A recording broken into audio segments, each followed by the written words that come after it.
1. You'll hear two friends planning an event. First, you have some time to look at questions 1 to 6.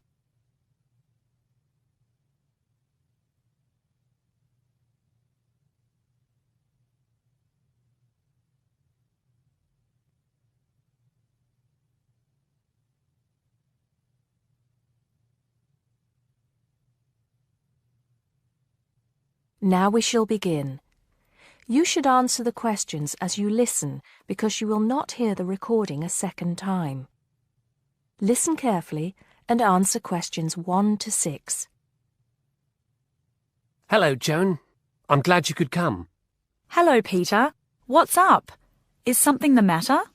No, everything's fine. It sounded urgent on the phone. Did it? It's just that I've had this idea and I wanted to see how soon we could get it off the ground. Well, don't keep me in suspense. You know they're planning to close down the local clinic. It was in the newspaper yesterday, but most people have actually known for some time. Well, I thought we should do something about it. What did you have in mind? I thought we could organise a charity event and donate the money to the clinic. I know it doesn't sound like much, but it will show the local council how we feel and that we mean business. That'll take quite a lot of organising. Why don't we just hold a protest outside the town hall? A protest would take just as much organisation as an event like this. Besides, I think fewer people would turn up. A village fair or something like that would attract more people and get money for the clinic. People are more generous when they're enjoying themselves. OK then, it sounds good to me. How do we start? First, we put our heads together and come up with a list of people who'll be willing to help and people who can provide us with some of the things we need. For example, we might need a caterer to provide refreshments, a rock band for entertainment, tents and so on. Then, we do a lot of telephoning around and try to get everybody together at the same time in the same place. Sounds like a lot of work to me. Well, that's only the beginning. First things first, though. Let's decide now on who to get to the initial meeting and where and when to hold it. Fine. Well, the village hall would be the best place to have the meeting. It's not as big as the youth club, but it's warmer. There'll be no problem getting permission to use it, but I suppose it depends on how many people we invite. We don't want too many, otherwise the meeting will go on too long and nothing will get decided. But the village hall is a good idea. It's more official than having it in someone's living room. How many? 6 or 8 people to start with? 10 at the most?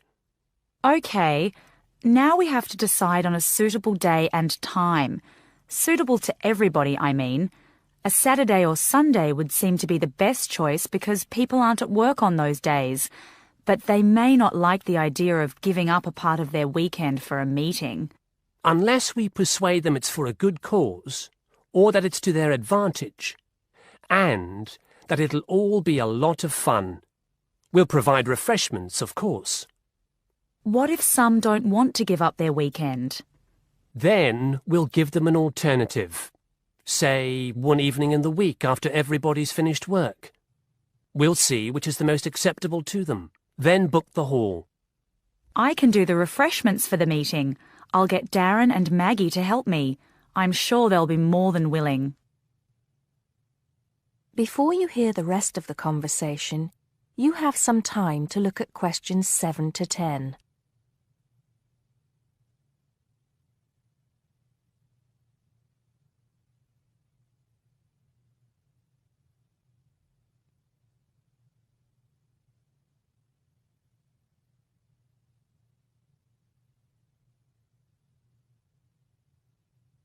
Now listen and answer questions 7 to 10. So, what's next on the agenda? A list of who we want at the meeting. Yes, of course. Obviously, we want someone from the clinic. I think Dr. Perkins would be best. He can tell us exactly what the financial situation is there. You know, how much money it takes to keep the place running, and how important it is for the community to have the clinic. The vicar too. He can rally lots of support. And Mr. Sims, our Member of Parliament. He is very busy, but I think I can persuade him to come, or get his wife to persuade him to come. I see her quite a lot socially. That's great. 2 other people I have in mind are Freddie Smith. The journalist? Yes. Well, he's the editor of the local paper now, and might be useful. He might let us advertise for free, and he'll know how to go about getting leaflets and posters printed. That's another thing. We'll need volunteers to put leaflets through people's doors and stick up posters all over the place. We can decide that at the meeting. What about the other person? What other person? You said you had 2 people in mind, Freddie Smith and... Oh, yes, Mr. Gates. Mr. Gates. Do I know him? You must do. He owns Greatfields Farm. We need a large area to hold the fete. Right. So how many have we got then? 7 or 8? There's Dr. Perkins, Mr. Sims, that journalist. Freddie Smith, you mean? Yes, him. And the vicar and Mr. Gates, the farmer. That's only 5. There's you and me. That's 7. That will do for now. Let's start making phone calls. That is the end of part 1. You now have half a minute to check your answers.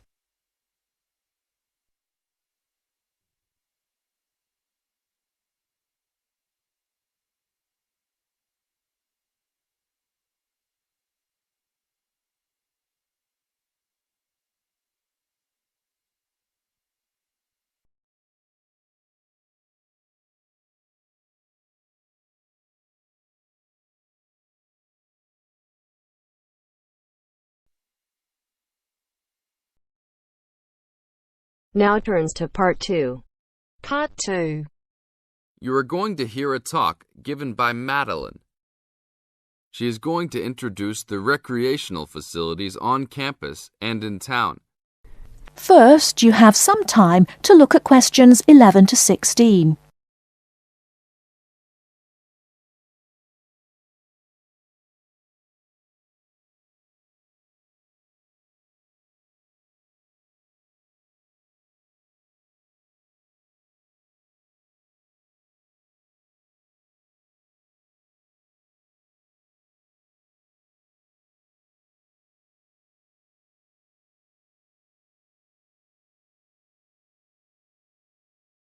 Now, listen carefully and answer questions 11 to 16.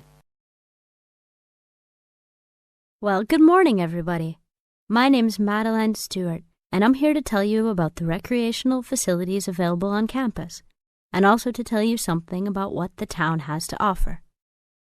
You may already know that your Students' Union membership also includes membership of the Sports Union, which provides a range of sporting and recreational facilities on campus, much the same as those in most British universities. The Sports Union has football, tennis, and cricket teams in local competitions. And really, most sports are catered for in some way on campus, even if they're just social matches. In the building itself, there are fitness classes and a full gym, including weights. The Sports Union can also provide cheap tickets to some major sporting events. And to keep you up to date with everything available, there's a weekly newsletter distributed around the campus. You should check this to find out the names and phone numbers of the contact people for each sport or activity you're interested in. Yes, did you have a question? Yes, apart from what you've just said, does the Sports Union offer individual help in any of its activities, for example, in getting fit and healthy? Yes, we do. The Sports Union has a fitness assessment clinic every Friday, staffed by the resident sports trainer, who can provide advice on the best program for you and refer you to various charts. I'm sure you all realize that for any medical assessment or health problem, you should go to the University Medical Service. The sports trainer can also advise you on a suitable training program using the weights. And now on to Ashbury. Before you hear the rest of the talk, you have some time to look at questions 17 to 20.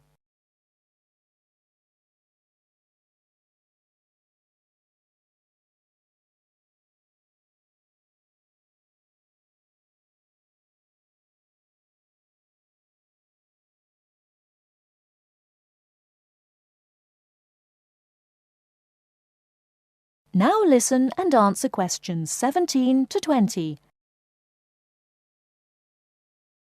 And now on to Ashbury. For a town of its size, Ashbury has some unusually good leisure and sporting facilities, most of which are near the center of town and easily reached by bus from this campus. There's a new, well, almost new, Olympic-sized swimming pool. That's not quite in the central town area, but it's only a 5-minute walk from the bus stop. Above the pool, there's a high-tech fitness center that any of you more serious fitness lovers would need to check out. Then, in the center of town, there's a sporting complex called the Anderson Center, which contains squash courts and facilities for a number of other indoor sports, such as basketball. And just around the corner from the Anderson Center, in the main street there, is an indoor bowling alley. All of these facilities are listed in the weekly newsletter, so I encourage you all to look through it and... That is the end of part 2. You now have half a minute to check your answers.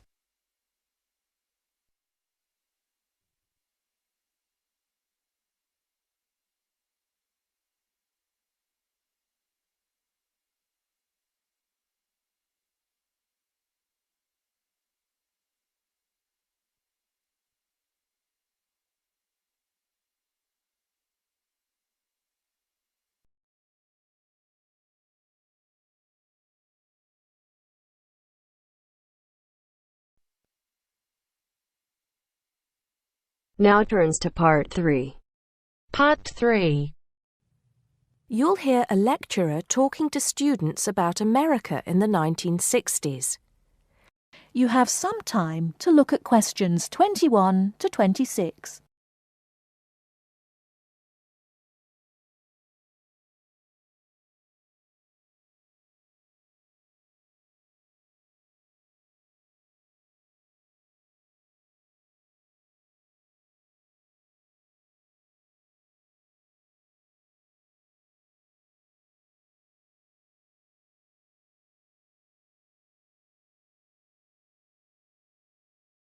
Now listen carefully and answer questions 21 to 26.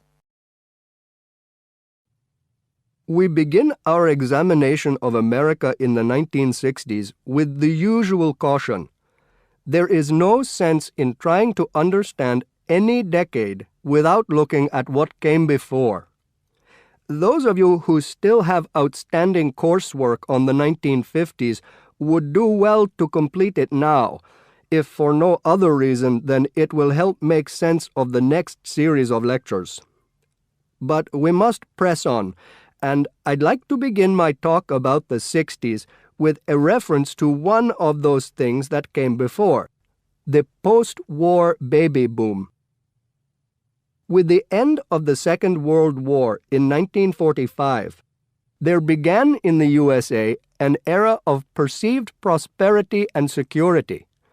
In short, people started to feel that the world was a much better and safer place to bring up children. So, at the start of the 60s, all those children born in the baby boom, 70 million in the US alone, were teenagers.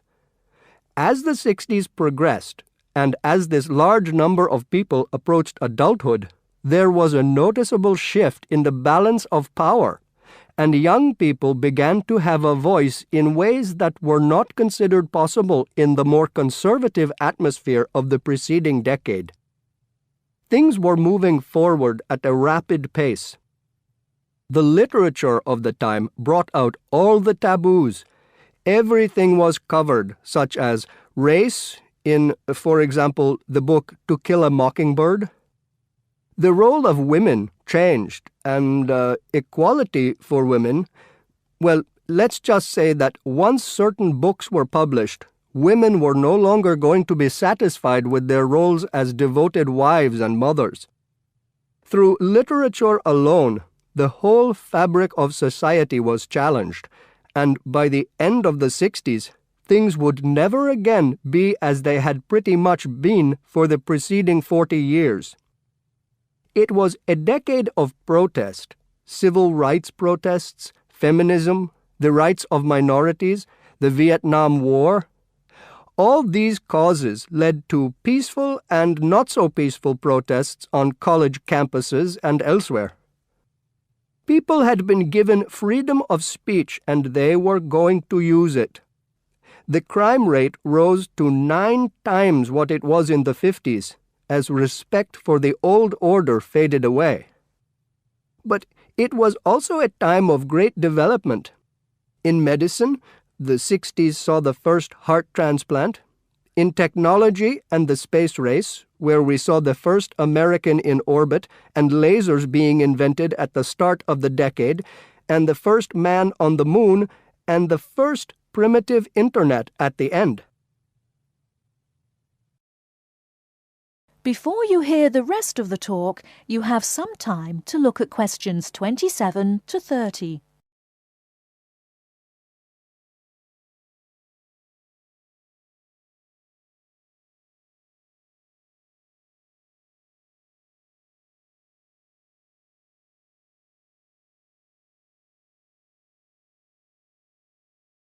Now listen and answer questions 27 to 30. None of this, good or bad, might have happened if things in 1962 had gone slightly differently. On October 16th, President John F. Kennedy met with his closest advisors at the White House. They had obtained photographic evidence showing that Cuba was building or installing nuclear weapons. It was widely believed that Cuba was preparing to fire these weapons at cities in the USA. Kennedy was faced with 3 choices: to try to resolve the crisis diplomatically by negotiating with Cuba and the Soviet Union, to take action to block the delivery of more weapons into Cuba, or to attack Cuba, destroying their weapons. Believing that the first option would end in failure and that the third option would lead to war, it was the second option that Kennedy chose. In doing so, he succeeded in preventing the buildup of more missiles. The Soviet Union then withdrew the weapons from Cuba. Most historians agree that if Kennedy had acted differently, the episode would have led to a full-scale nuclear war between the United States and the Soviet Union. Millions would have died, and the world would have been changed beyond recognition. That is the end of part 3. You now have half a minute to check your answers.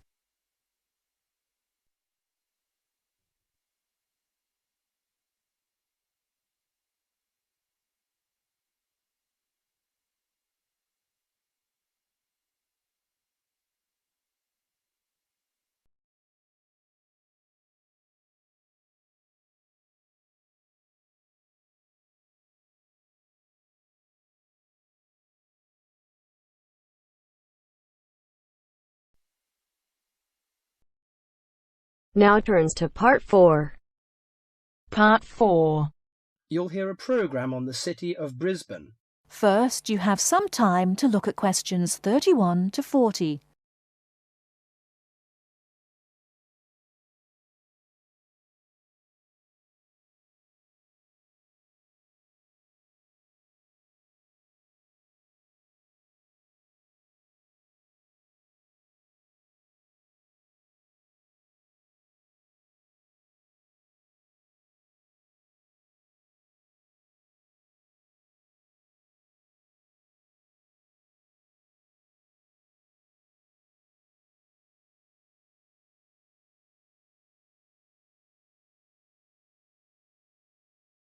Now listen carefully and answer questions 31 to 40.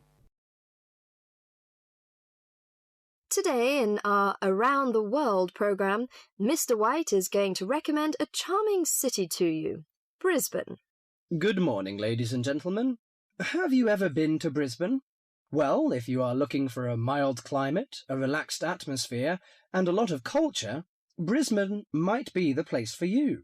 Its sunny cafes and offshore islands attract surfers and sun lovers, but it is also the arts capital of Queensland, with many museums and art galleries.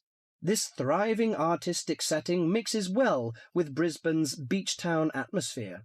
Together, these two qualities make Brisbane a very desirable place to live. No wonder since 1980 over 500,000 Australians have moved here. Brisbane is now Australia's third largest city. English settlers living in Australia established Brisbane in 1842. At that time, more than 100,000 Aboriginal Australians were living in Queensland. As the settlers discovered Queensland's resources, more and more of them moved in. Regretfully, the settlers drove the Aboriginal Australians from their lands. By 1859, Brisbane had grown into a prosperous city. In 1988, the world watched as Brisbane hosted the World Expo. This international fair showcased new technology, but it also showed off the city of Brisbane to the world. Brisbane also hosts a wide range of events year-round. In April, everyone can enjoy a few laughs at the Comedy Festival, and movie lovers will enjoy a film festival that takes place every August. For 2 weeks in September, there is an outdoor festival of the arts. In October, a music festival draws a large crowd. And in January, you can see Brisbane's most bizarre event. You may be surprised to hear that. The annual cockroach races. That's right, people really do train and race cockroaches. Brisbane's nice climate and compact design makes it easy to explore on foot. Follow the golden arrows in a footpath around the city centre. This will lead you on a tour of Brisbane's historical district. From the city centre, take a boat across the Brisbane River to South Bank. This area is popular for its bike paths, beach and weekend market. Hundreds of artists display their wares at this market. It's a great place to pick up some interesting handicrafts. Well, I think what you must be interested in is the unique native animals. Yes, you shouldn't visit Australia without seeing its trademark animals, the koala and kangaroo. The Lone Pine Koala Sanctuary has both. It is located just outside the city centre in beautiful parkland. You can hold one of the park's 130 koalas or feed the kangaroos. Another quiet refuge from the city is Mount Coot-tha, about 8 kilometres from Brisbane. On a clear day, it offers spectacular views of the city. It also has hiking trails and beautiful gardens. Along the Brisbane River, a sunset cruise is also very relaxing. The areas around Brisbane are impressive. A coastal drive south of Brisbane will take you along the Gold Coast. This famous coastline boasts some of Australia's best beaches. Stradbroke Island is another easy day trip from Brisbane. A cliff on the island called Point Lookout offers a great view. From there you can see dolphins swimming below. Brisbane Forest Park, to the north of Brisbane, is a great place for hiking and camping. These great getaways, along with Brisbane's own laid-back charm, make this city an ideal place to visit. That is the end of part 4.